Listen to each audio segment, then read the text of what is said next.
Hello, welcome to the Famalam podcast. I'm here with Toby. Hi, Toby. All right. How you doing? I'm good. I just had to check I was not on mute. That's good. What have you been up to today? I had a lecture. One lecture? Actually, I had 1 2-hour one, another hour one, and then I had a practical where my ego was taken back quite a lot. Because? Yeah. Because I did a cycling VO2 max test and let's say it wasn't what was expected. Toby, I'm so sorry. Does that mean that my VO2 max might be higher than yours? This was done on a bike. Okay. So no. Okay. Is the answer. But anyway, that's not what we're here. We're recording the Famalam podcast with a special guest today. We've got Dr. Roger Bretherton in the house. Hi, Roger. Hello, good to be in the house. I didn't know it was called the Famalam podcast. That's great. Good name. Yeah, thanks. I like it. It's meant to be an acronym of faith and mission and love and mayhem. Lots of ands. That's what we are. And it's a podcast about trying to help families think about how the Christian faith impacts family life. And most recent conversation that the Robinson family had, so that's Toby and me, along with Daisy and Lucy and my wife Lizzy, was around anxiety. Because one of the questions that we were asked in the summer when we did a breakout about parenting teenagers was how do you stop your anxieties becoming your own teenagers' fears? So, Roger, it'd be lovely to hear you introduce yourself and explain why. I know why you'd be a great person to ask these questions to, but tell the listeners, tell the viewers, what do you do and what's your background? I'm one of those weird people who is a psychologist. And I say weird because I don't think anyone really becomes a psychologist because they're normal. You sort of become a psychologist because you're a bit of a problem to yourself on some kind of level. And so, yeah, I'm a clinical psychologist. I worked in the National Health Service for about 10 years or so in trauma and personality disorders, so the really sort of sharp end of all that. Then worked in universities for about 20 years. You're thinking, 30 years? Not He's possible. so young looking. It's not possible. How has he fitted this all in? But yeah, so I then worked in universities for 20 years, mainly training clinicians and coaches and psychotherapists, and doing my own research, working with big companies and all that kind of thing as well. And when you put those sort of two areas together effectively, you end up with a sort of really strange set of expertise, which for me is, on the one hand, I'm a sort of expertise on the clinical stuff, which is kind of what goes wrong. So quite often when we're thinking about anxiety, we're thinking about how do we solve this? It feels like a bit of a problem. But also then on the side of things that some people call positive psychology, which is what's great about us. You know, when things go really, really well, what does that look like? And although those sound like two separate things, they're not really. So I found even in the days when I was working with some of the most distressed, disturbed, hurting people in sort of clinical practice, I found that quite often I was still asking the question, not just what's wrong with this person, but what's missing here? You know, would a bit of gratitude help? Could some compassion come their way? Whether they need a bit of wisdom? Is there a bit of courage they could do with? And so in the end, I sort of bring those two things together to all the questions that we face. And then, like your family, we are also a family as well. So married, 2 teenage boys, one at uni, nearly 20, one in his second year of GCSEs, so 16. And therefore also, like all parents of adolescents, completely bemused and not sure I'm doing a good job all the time.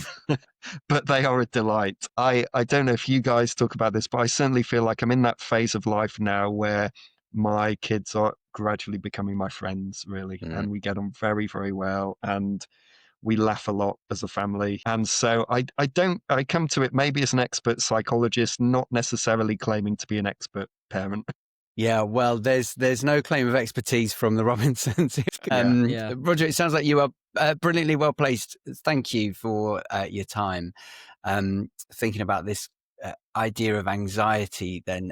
And I mean, I talked in the podcast last time about how this is my basic understanding of how fear works from my own battles with anxiety, panic attacks and things, that the amygdala, I might not even be pronouncing that right, fires off with the fight or flight response to some assumed threat or something. And the whole way that we overcome our fears is by doing something about forcing it through the prefrontal lobe. I'm so glad you're nodding. Forcing it through the prefrontal lobes, like trying to assess, is this a fear that I need to genuinely be responding to or not? But that's about as much as I really know about fear, anxiety. Help us out. What is fear? What is anxiety? And actually, what's the difference between the two? Yeah, well, there is a difference. So, what's the best way of talking about this? Perhaps the best way to talk about it is the way you've just sort of talked about it, Gareth, really, which is ultimately we're talking about our threat response. So, Okay. as human beings, we are designed to survive all kinds of incredible environments. I mean, this is the amazing thing about us as a species, is that we are designed to survive in environments that are quite hostile to us, ultimately.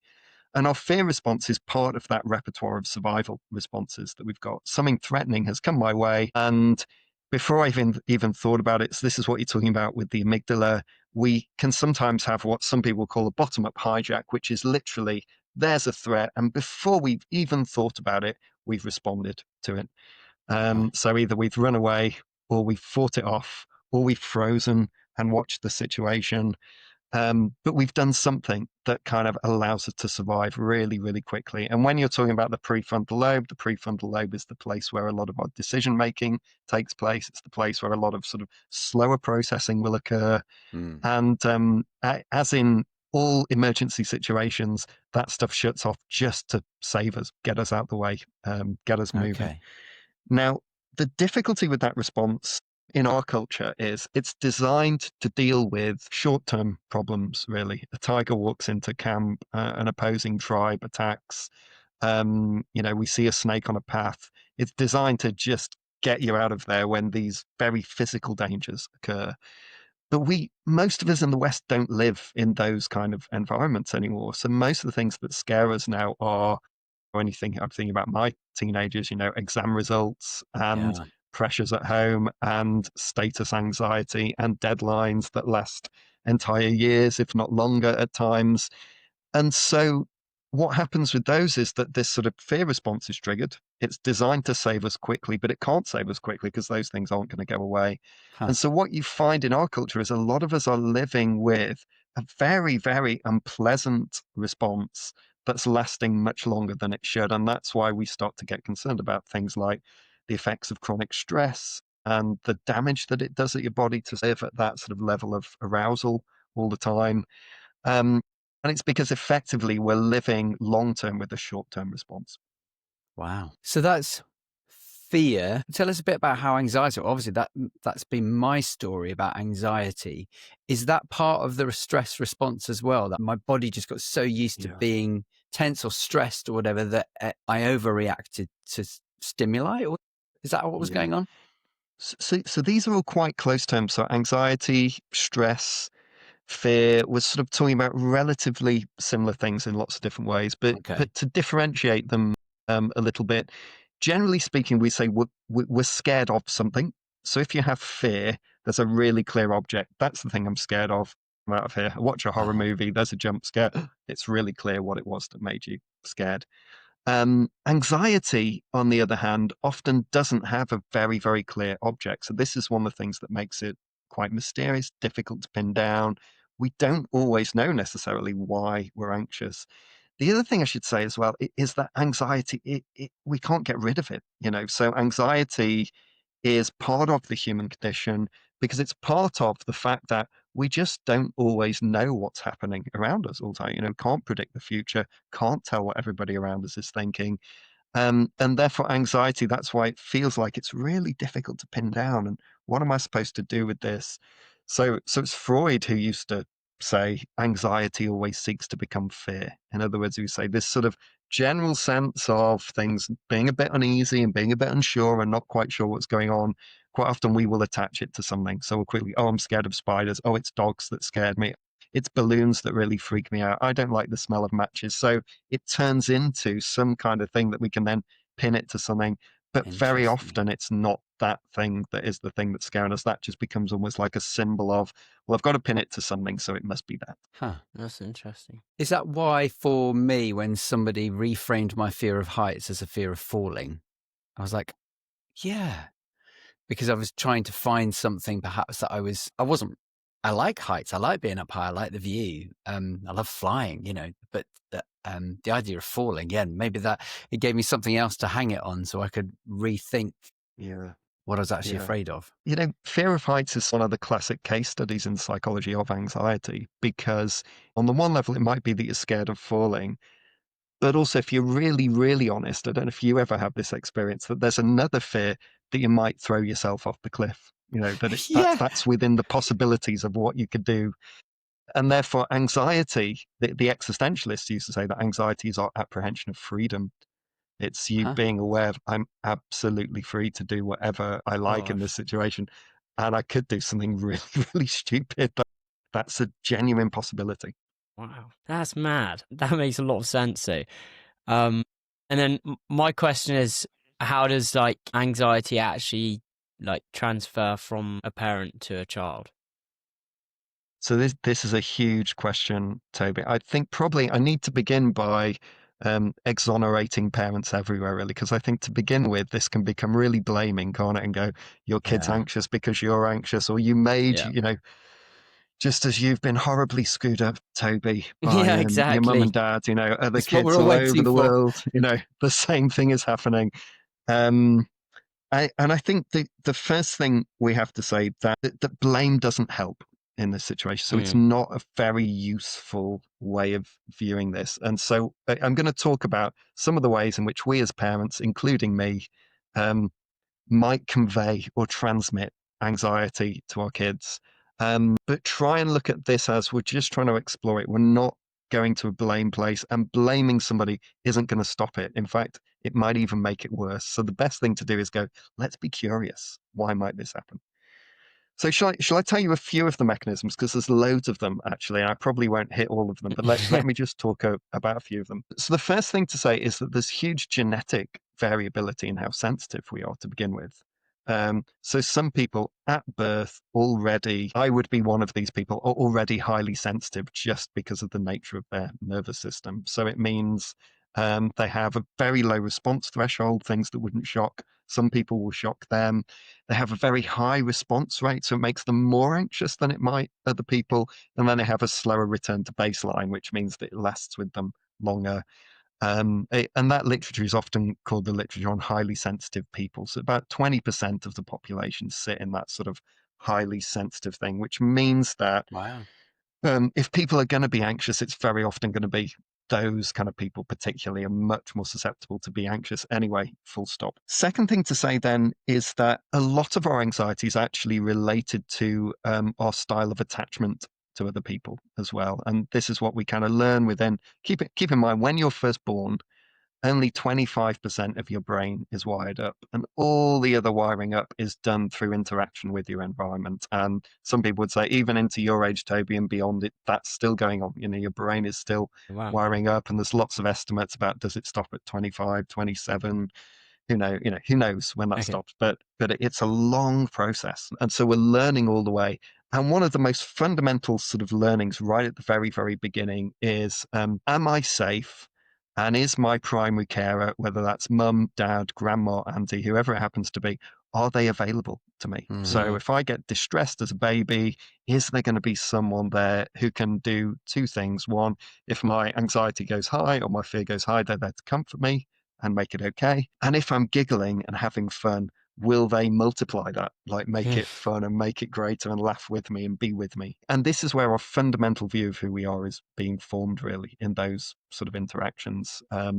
So we carry models of ourselves that sort of built at that sort of very, very early first, some people would say first 6 months, some people would say first 5 years, but very, very early anyway. These sort of ideas of, am I okay? And is the world reliable and trustworthy and okay? And if we're honest, most parents just do a good enough job. There are no perfect parents. You just do good enough. It's fine. It will do. And some of us, not even to a clinical degree, we'll come out of that period of time. And again, this would be me with quite a preoccupied sense of attachment. So what that means is that all the time you're scanning the environment. Am I safe? Do people like me? Will they help me? Am I good enough? And you can see how just having, no one chose to put those kind of thoughts into me, but it's just because of the style of parenting you end up with those kind of things. So dispositionally, we can be anxious. That's one way it's transmitted. Some of the ways in which we are attached and parented in the early days can make us anxious. Let me do a third one, and then I'll hand back to you guys and you can see if you want to ask anything. The other thing that comes our way is that over time we can socialize anxiety into children as well. And this is really just to do with the kind of expectations and belief systems that we all have, and we don't necessarily know that we're carrying them. So if parents are very scared about their environment, want their kids to be safe all the time, are accidentally conveying the world is a dangerous place and you should be scared. Parents who are very attention seeking can make their kids feel like, they're ashamed or anxious about the social environment they're in. Parents who are very dominant can terrify their kids into sort of feeling like mummy and daddy are really, really scary and I feel scared of people. Parents who are overly punitive can make kids sort of feel like they can't set a foot wrong or express their desires or say what they want, or someone will come and slap them. And then probably a bit later in development, then the whole issue of sort of success, failure, achievement, all of that sort of comes in quite often with education. And then there can be a bit of perfectionism and a bit of sense of what our parents feel they need us to be, whether they need us to be successful, a great musician, a great sports person, really good at study. And the sad thing with this, let me just tell you one study about this that is really, really fascinating, because the sad thing with this is the more middle class you are, the more likely you are to suffer that kind of status anxiety. Wow. One of the very, very early studies done on anxiety was done on teenage mothers who got pregnant. And the guy who was doing the research was interviewing dozens of these sort of young mothers and trying to find out what was going on. And he was really surprised to discover that it was actually the middle class young mums were much, much more anxious than what we might call the working class, just for want of a better word, young mums. And he was trying to figure out what was going on. And after a while, what they worked out what was happening is that the working class young mums got pregnant outside of marriage, and their parents went nuts and were like, this is an absolute total disaster. I can't believe you've done this. They had it all out, and then they just had to get on with it. Whereas the middle class young mums quite often got the message, no, it's not a disaster, but then subtly their parents were acting like it was a complete disaster and hugely shameful, and they didn't want anybody to know, and Wow. And so what it was that they became anxious because something that couldn't be controlled was trying to be controlled, like their reputation and all this kind of stuff. Well, all the time not being told, yes, that is bad, and that's why you feel as bad as you do. So there's something around, as we talk about what you can do to help, there's something around just naming the anxiety and going, yeah, this is a real problem and it's really tough. We'll work it out, but right now, yeah, this is good, rather than sort of just trying to make it all okay, which is what they found in those middle class parents. So it's about sort of the hiding of the actual root of the problem in a way, I guess. Is that what you're trying to say? Yeah, well, it's like it adds anxiety upon anxiety, doesn't it? Like something really challenging has occurred, and then you're confronted with carers who are effectively saying, "This is so bad, we're going to pretend that it isn't because it's so bad we can't even name it." And so the kids are sort of picking up, "Yeah, this is so awful that my parents can't even see it, are trying to protect it, trying to conceal it."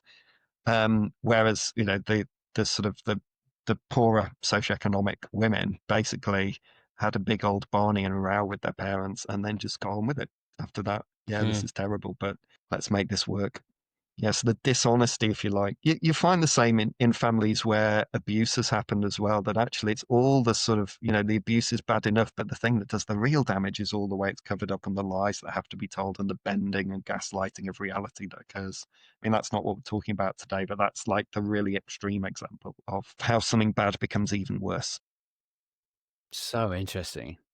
So interesting. Toes, what did you resonate with any of those things that Roger was saying for you in terms of how your experience as a kid growing up? Wow, that's a deep question. I guess we were talking about in the last podcast about how when we went to Kuala Lumpur, well, I guess it's not as young as maybe Roger's talking, but you sort of named. It wasn't a problem on my end, and I'm not saying like fear of heights is a problem. It But, was for me. Yeah, Yeah, there we yeah. go. Is that you, instead of hiding it like Roger was just saying, or you sort of brought it to light and sort of, Hmm. well, yeah, from a young age, I remember knowing that you had a fear of heights, rather than you and Mum both trying to hide it from us and saying, this is something I struggle with. I was surprised to hear you say that, because I thought that by telling you I was afraid of something, I would look weak and a bit of a failure. But I guess what you're saying, Roger, is that kind of makes sense. You name it, everyone kind of lives with it, and you try and deal with it. Yeah, it's even more than that. By dad naming it, it means that your kids can name it too when they're feeling. So we had a sort of similar experience. That I was 50 this year. We went to Bahrain to watch the F1 Grand Prix. It was a great treat for me. But if I'm honest, I get quite anxious traveling. Like I just get quite nervous in a new place, particularly if not everybody speaks English. Right. And until I've sort of got 24 hours just to get my bearings, know where I am, know what's going on, and then I'm kind of fine, really. I get over it and I move on. But it's really evident to everybody within the first 24 hours that I'm like that. And so, to begin with, I've sort of named that. You know, you just know, sorry, guys, I know I'm not going to be particularly pleasant to be with for the next day or so, but it's just the way it is. But I will get over it and it will be fine. And what happened this time is, so they see me having my big freak out and me going, right, I just need to sit down. I need to write down where we're going, what's going on, and then I'll be fine. And they know once I've had that moment, I'm going to be fine. But then the next day, my other half, Marie Claire, is hanging out with our youngest son, Tom. And me and Leo have gone to the track just to watch some cars drive around. There's no racing or anything going on, just practice. And Marie Claire says, Tom, what would you like to explore? And they go and they have a milkshake and they're starting to think about what they do next. And then Tom just says, do you know what? I don't feel safe anywhere. And I've never been anywhere like this. We're in the middle of the desert. There's all these people I've never seen before. And it allowed him to say, the only place I feel safe around here right now is in my bedroom. Yeah. And so Marie Claire can then respond to that and go, okay, what do we need to do? Let's go to the pool. We'll hang out by the pool. And then gradually allow him to move out of that anxiety. So by naming it, a bit like me, like he said, I'm beginning to wonder, Mum, if I'm a bit more like Dad than I am like you, because Marie Claire quite likes all that exploring, and me and Tom would be the more sensitive people in the family on that kind of dispositional scale I was talking about. So the fact that I can name it without shame and just go, yes, I'm not exactly proud of it, but just is the way things are, allows him to then go, do you know what? Sometimes I feel a bit the same. And the moment you can name it, you can do something about it. Just move gradually, gently along. And talk a little bit about how that process works in a second, if you like. You can move slowly out of it. Whereas if you deny it, so you go, it's really humiliating. As a man, I'm never allowed to be scared. I'm always defiant and strong and all that kind of stuff. You create this awful loop for yourself where you're not only chronically anxious, you're also then really irritable and angry and having to defend loads of stuff just to avoid anyone seeing that that might be what's going on. So I think so that first bit of just going, that's what it is. And actually, anxiety is a huge part of the human condition. It's kind of necessary. It's not always convenient, but if we can name it, we can then be kind to it and work out what to do next. That's interesting. When we were speaking last week, we obviously didn't know like the science or the actual like psychological effect before speaking. Yeah. But I feel like one of the things that me, Lucy and Daisy, like one of our main drawbacks was actually that when Mum and Dad brought to light all of their anxieties, it actually made us less anxious about those things in a way. So it's really interesting that that's actually, I guess, proven to be helpful. Well, let's get into that, Roger. What can, and maybe we've ticked some of these boxes already, but if the question is about what can parents do to avoid passing their anxieties on to their children, is that the key thing? Naming it, allowing it to be present, not pretending it's not there. What are some of the things that parents listening can be, okay, I'll try and do that. And as you say, none of us are going to do this perfectly, but what could parents do to try to avoid passing on their anxieties to their kids? Yeah, so I suppose what we're talking about is we're saying if you're unaware that you're anxious, it's very, very difficult for you to validate or help anybody with that. Right. So I think really the beginning of it is us beginning to say, actually, do you know what? Here's some situations where I feel scared. And the moment you do that, you create this awful loop for yourself where you're not only chronically anxious, you're also then really irritable and having to defend loads of stuff just to avoid anyone seeing that that might be what's going on. So I think that the beginning of it is us beginning to say, actually, do you know what? Here's some situations where I feel scared. you are validating your child's experience. You're going, I feel like that sometimes too. You're saying you're a human being. You're not some kind of strange outcast. This is kind of what human beings experience. A lot of people would say that's the foundation of compassion, really. Compassion is really saying you're a human being like me. Well done. You belong to the human race. And that's good. I should also say as well that sometimes you'll have kids who are the opposite end of the spectrum, like no matter what happens, they hardly get anxious at all. And that can be a problem in itself. They become pretty tough-minded, they can be hard to discipline, etc. And there's something around that that quite often needs to be validated as well. Do you know what? That makes you brave. It makes you a bit of a risk taker. It makes you probably a pioneer.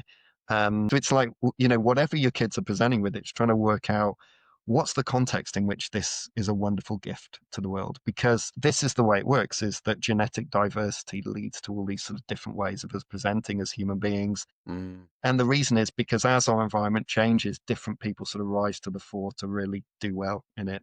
We're really, really different. And those differences aren't good or bad. They're about what's the context you're in and what's that as a gift to the world, really, is the question you're trying to ask. Going a bit further, then, the next thing is for us to be aware of. So if you think about some of the socialization anxieties that quite often come around social status, sport, education, these these can be some of the places where our kids become extremely anxious about different things. And sometimes those are the times where we have to sort of examine our values a little bit and say, how essential is it to me for my kids to do really well or even be exceptional in some of those areas? Do I feel like we're in some kind of societal race where I want them to do really well, I want to push them forward and all that kind of stuff? Because sometimes, without really knowing that we've done it, because we haven't examined it, we haven't thought about it to this level, sometimes we've sort of made a deal with ourselves that kind of says, well, you know what, as long as my kids do really, really well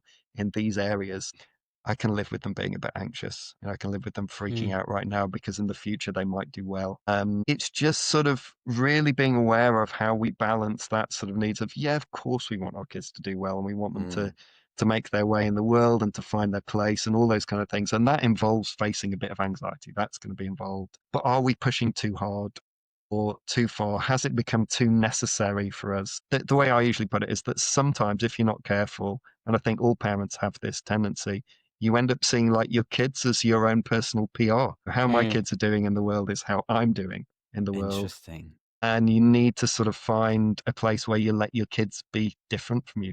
Let your kids be your kids so that their successes and failures don't become your successes and failures. Does that mean that there's something to do with control or desire to control, or is that too strong a word? Well, control is one of the major themes in anxiety, is trying to control something that can't be controlled. Whether we're trying to control how we go down socially, whether we're trying to control how our kids behave, even do you know you can't even control your own emotions? So this is the other thing. If you're feeling anxious, you don't actually have that much control over being out. You can take some deep breaths, you can take yourself out of the situation. But in that moment, the way some psychologists have put it, they've said, if you imagine that your mind is like a sort of two knob radio in the old cars we used to have, and one is the volume and one is the sort of bandwidth that sort of tunes in the radio to different stations. Some psychologists would say when you're anxious, it's like your volume is stuck on 11 and you can't shift it, you can't move it. But what you can always move is what you pay attention to. What am I going to look at right now? What am I going to pay attention to? What are my capabilities? What can I be curious about? Who's around that might help me? How could I sort of move out of this situation so I stop being in the situation that's creating anxiety in me? So very often that's the kind of anxiety is just a given, and we can't necessarily, you can't like flick a switch and stop it. But what you can do is decide what might I do with this now that I'm sort of freaking out in this way? What should I do? Where should I go? Who could help? Those kind of questions. So good. Toby, I'll draw a diagram as to how those radios used to work. Yeah, so you've got some idea what Roger's talking about. So you're saying that like we can't exactly control anxiety, but is there stuff that like we might do that causes it to be worse in a way, like, or that stimulates it? I don't know. Yes, so there's sort of several responses we can make to one another. So this isn't even parents to kids. It can be any way round. It can be with anybody, but they're all sort of the same, really. So let's say response number one can be the idea that it's absolutely unacceptable and we need to fix it immediately. So if you're in the slightest bit anxious, we have to stop this somehow. Let's jump in and let's sort it out. And you can see that right behind that attitude is anxiety itself. So it basically means the child becomes anxious, it makes the parent anxious, and they leap in trying to stop it. I must make, and that just gives the message of this is absolutely catastrophic. No one can possibly cope with this. It must stop. And it just sort of creates this terrible vicious cycle of anxiety. Some people go the other way around though as well. So sometimes I call this the mad wife syndrome, and I'll explain why I call it that in a second. But sometimes someone will, they encounter their kid being anxious, they encounter their wife being anxious. It's often men that do this particular strategy. And they come with a very, very sort of slightly patronizing, reasonable, how could you possibly be anxious? Can't you see it's all fine? And they do this sort of very sort of silky, isn't it great? And everything they're saying just tells the person they're speaking to that they're an absolute oddity and completely wrong, So accidentally, they're like isolating this person and saying, you are completely, like completely nuts to think the way that you're thinking. And so in the process of trying to make it right, they actually make it really wrong. Wow. And the reason I call it the mad wife syndrome is because I used to work with a lot of military couples where the husband was sort of in the military and the wife was very often kind of quite sensitive, quite emotional. And because the military people had had all their emotions knocked out of them in order to go into battle, it was complete mystery to them. And so they would have a lot of their partners would really struggle emotionally because any time they had any kind of sort of explosive emotion in any way, their husband would respond in this very sort of reasonable, whatever kind of tone. So in psychology terms, we call it attunement, which is if you're feeling anxious, if I want to help you, I just need to feel your anxiety a little bit myself. I need to join you in it slightly so I know what it's like. And if I join you in it, I can then lead you out of it and go, yeah, this is a bit scary, isn't it? Yeah, I can see why you're feeling that way. Yeah, and it doesn't feel nice. And tell me how you think. Yeah, I can get that. So you sort of join the person and then you go, are you going to feel a bit better if you stand up maybe? How about we go in the other room? I think about the things some of our boys used to get scared of just suddenly out of nowhere. There'd be a poster that's been on their bedroom wall for years, and then one day suddenly it becomes something that scares them for some reason. And you have the conversation. You don't even need to make it right or wrong. You're like, well, if we just know that that's something that's scary, let's paint over it. Let's get rid of it. Let's put something else there. Even though they think it's crazy that they're scared of it, I'm like, I don't really know why you are either, but we just know that for whatever reason, that is making you scared and anxious. Let's just sort it out. It's fairly simple. So how would we know if in our kids, if anxiety is something that is significant, that we need to do something a bit more serious about it? Yeah. All of us have anxiety. That's really helpful to point out. If you've got a hypersensitive child, and that's not from what you're saying, that's not a bad thing. It's just you might have a child who's sensitive and therefore more anxious, and you are getting worried as a parent that they're struggling with anxiety. How do we know when it's, quote, a problem that we need to do something about or seek an intervention? Yeah.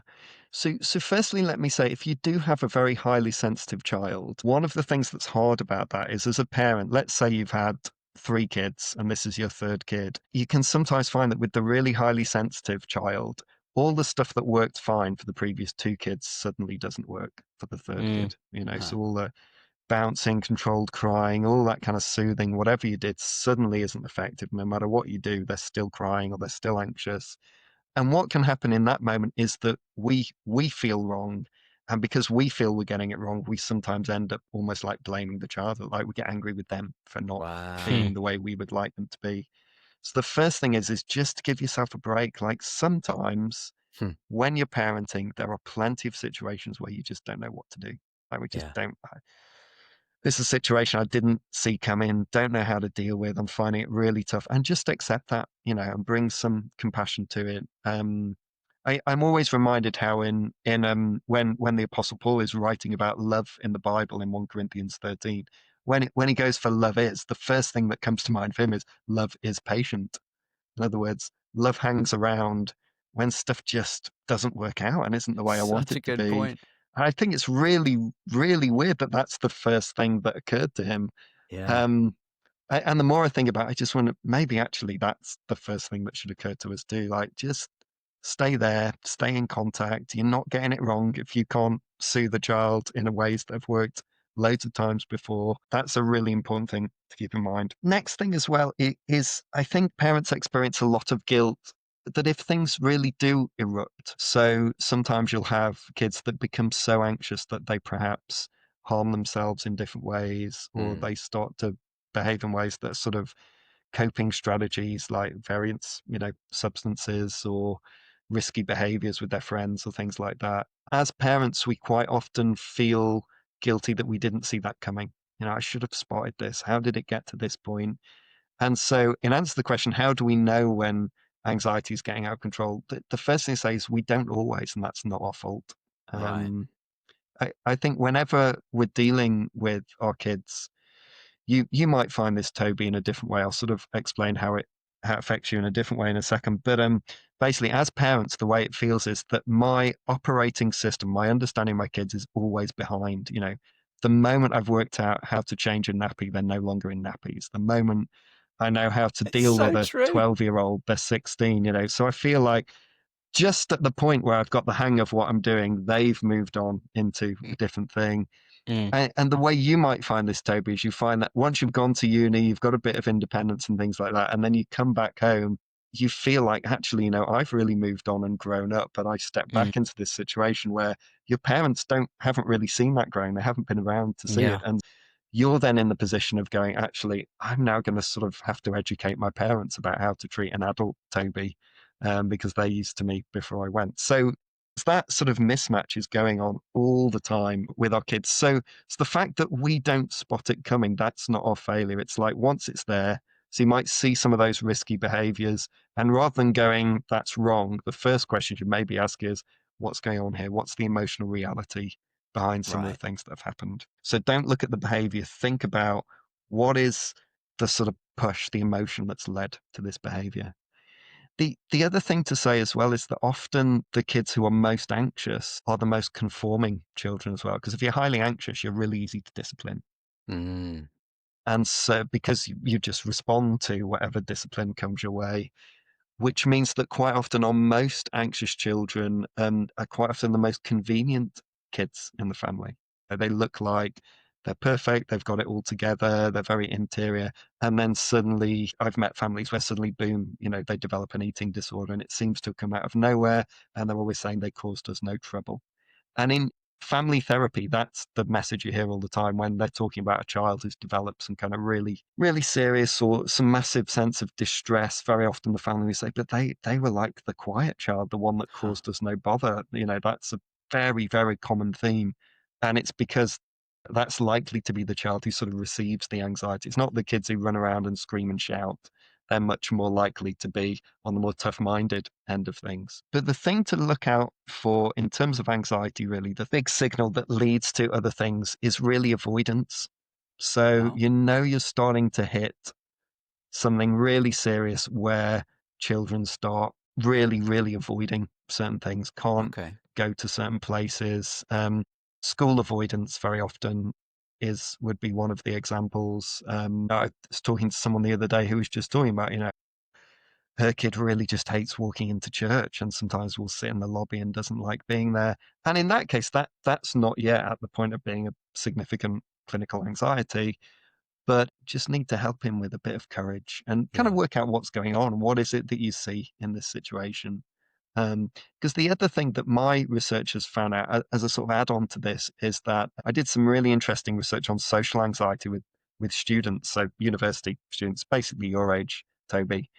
And one of the things we found about those students who were scared of social situations, struggled to go to lectures, didn't want to be in seminars, was almost all of them had very high social intelligence. Like, were really good at reading people, really sensitive to what was going on in the room. And then when Interesting. they got scared or they were uncertain about what was going on, they'd read all kinds of terrible fears into the situation. And so part of the intervention we developed was teaching them how to use social intelligence really well. and to look without judging and to be curious about what was going on around them. Many of them just found it enormously helpful. It just finally framed this anxiety. That's ultimately the question I'm always asking is, how is this anxiety actually a hidden strength? Like, how might it be that this high sensitivity, my high sensitivity is what sent me into being a clinical psychologist, really sensitive to other people, really able to enter into their world. But yes, put me in the wrong situation and boom, it all goes off and I'm like a broken barometer. I can't function for a while. But it's learning to manage that and then using that sensitivity in the right way. So I'm never going to be the CEO of a big company, but I might be a really, really good person to help alongside a CEO of a big company, help them understand the people around them and things like that. So it's keeping in mind what is that anxiety as a gift as well. So good. That's really cool. I don't know if you've like fully answered this, but clearly I'm not actually a parent. Surprise, surprise. But it seems like there's lots and lots of situations where it's like there's always different kind of severities in a way. And if I was a parent, this would be the question I'd be asking is, when do you know to jump in and sort of do something about it? And when do you know just to hold back? I think as you asked that, Toby, like you must have had experiences of times when, because all parents do this, times when your parents butted in and you wish they'd left you alone, and times where perhaps you really needed help but didn't know how to ask for it and they didn't quite know whether to jump in. And I think that's the nature of, parent, child relationships. That's the way it works. They're always trying to judge, should I jump in or shouldn't I? And this is where the sort of term I used earlier that comes up a lot in child development is it's the notion of attunement. So it's the notion of parents just being really, really interested in the worlds of their kids, like in what they're into, what kind of music they're listening to, what kind of games they're playing, what kind of books they read, what films they've seen, what sort of sport they're getting into. So just really, really being interested in a completely non-judgmental way. And what that means is in some of those things, parents will see similarities. They'll be like, oh, yeah, that's really similar to me. And in others, they'll see massive differences. I would never in a million years have listened to that music. Now, I myself have been to concerts this year that I never in a million years would have thought of going to, but my boys wanted to go. So there I am watching Tyler, the Creator, in concert. Wow. That's amazing. I can't imagine Dad at a Tyler Creator concert ever. Wow. But it was absolutely incredible. It's one of the highlights of my year. And I've been listening to his music, trying to work it out. I just can't get to grips with this. And then I went to the concert and I got it. And the weird thing is, when I got there, the age differences were amazing. There were loads of families, like loads of sort of men in their even 60s sat there with children, grandchildren.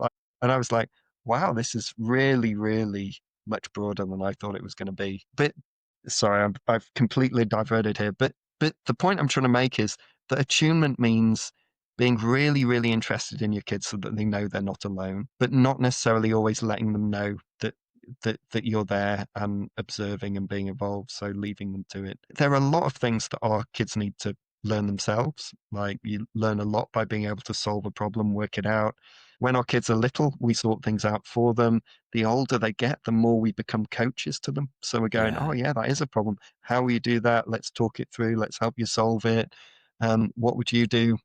And then occasionally there are moments where we have to jump in and go, that's a really bad idea, or that kind of alcohol isn't a good thing to do, or, whatever it is. There's kind of these various things where we probably do draw lines.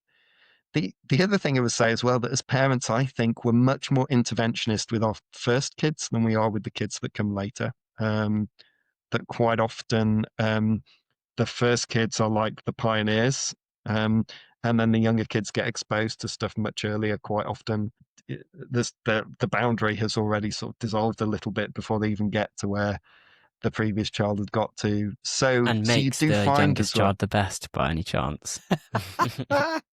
I mean, as an oldest child, Toby, I'd have to say, unfortunately, not. Yeah, the first one is.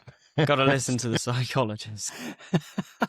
No, there's gifts for all places in birth order. I mean, we can't get into this right now. But yeah, every sort of influence of birth order has its own kind of specialness. What we were literally talking when we were talking about screens, how with Daisy, we were really hardcore. You're not 12, you can't watch this yet. And we tried to hold the same. We tried to do it with Toby, but it's so much harder to I think, do.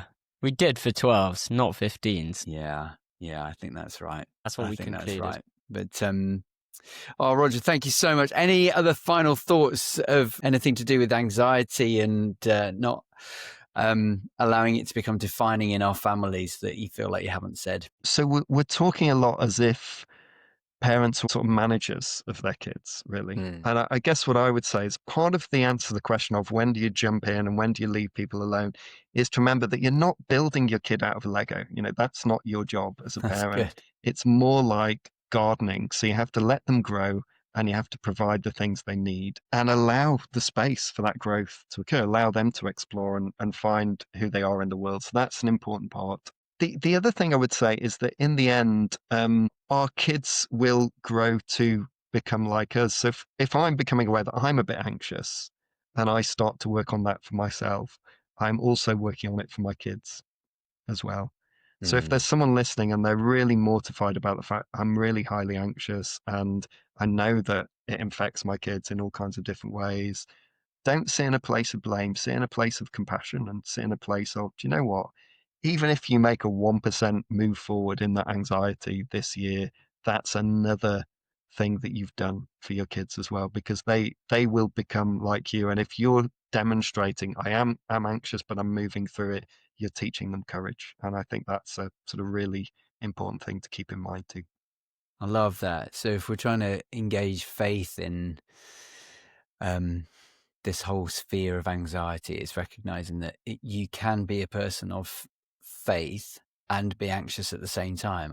I used to beat myself up so hard about that. Like I'm not supposed to be feeling this. I'm supposed to be, praying and actually, as I try and talk to people about anxiety now, I'm saying don't get anxious about the anxiety. You're anxious, and then you're like, oh, but I shouldn't be fear, and it just makes everything worse. And actually, trying to take it to the Lord, trying to release it to Him in prayer, that is faith. That's you trying to allow faith to, and maybe that's the steps that you're talking about. That they're not polar opposites, and by feeling anxious doesn't mean that you're not being someone who is responding out of faith. Well, if you think about what faith is our sort of resting in the idea that no matter what state we're in, God is in contact with us. He hasn't gone anywhere. He doesn't vanish because we're scared. And what's it like to be anxious and God to be there too? What's it like to have a panic attack in the presence of the Lord? And we're trying to bring that sort of awareness of God's comforting, kind presence to every experience we have. And very often the way it works is our anxiety doesn't disappear first and then we get joy in the Lord. Very often what you find is there's little hints of joy start popping up, but the anxiety continues. When you look at studies, for example, of people in anxiety and depression, they would suggest actually that as people get better in therapy, it's not that their symptoms vanish and then they become fine. It's like they just have these little islands and these moments of being fine. And that's what we need to focus on. It's like just allow those bits to be and live with the fact that probably you're going to walk with your anxiety for a while, partly because you're trying to find out what is that as a gift. So for me, I was finding out actually this sensitivity that feels like an absolute curse at times is actually a blessing. It's actually part of who God's made me, and it will be a gift to other people in due course. So good.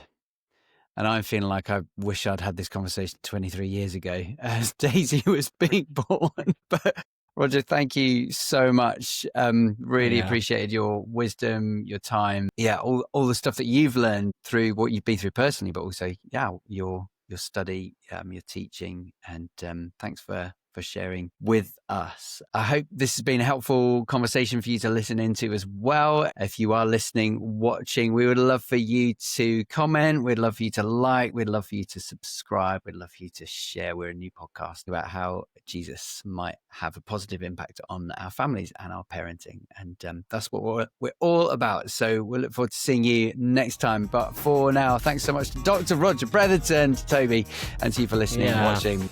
God bless you. Bye. Bye.